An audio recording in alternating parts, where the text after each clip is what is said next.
mani sauc Leida, es esmu Kaspars sieva, jūs jau daudz ko dzirdējāt no lekcijas un tā.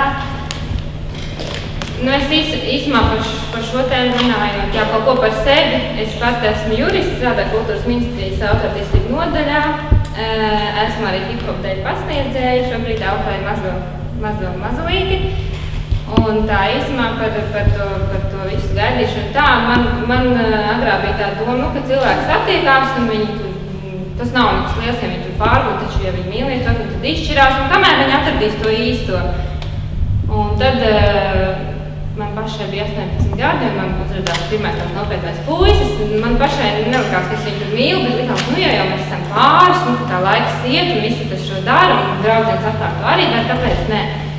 Un mēs to izdarījām, un es biju šausmīgi sagrauta, kaut kā emocionāli, vienkārši likās, kaut kas nav pareizi. Momentā nākamā dienā teicu, čau, visi, es tevi negribu vairs redzēt, un man likās, kaut kas nav, kāpēc es vispār iesaistījos attiecībās un tā.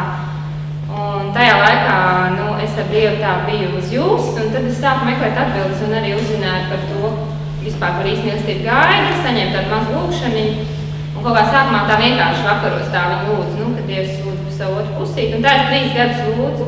Un tajā laikā arī es iepazinu Dievu tuvāk, un arī ko viņš vispār spēj izdarīt manā dzīvē. Un pēc šiem 3 gadiem, tas tā bija īstā versija. Parādies, jā.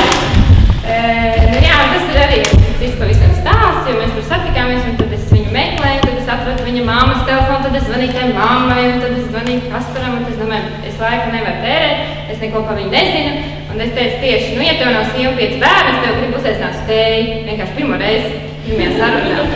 Un viņš jau klausulētā, un es vienkārši arī šokā, bet nu, mēs tā satikāmies, un Kaspars toreiz vēl nebija tā kā atgriezies, viņš bija aizgājis no baznīcas, tas ir cits stāsts. Bet mēs tā lēnām satvērāmies. Nes, ko es varu pateikt? To, ko jau teica Kaspars pieredzi.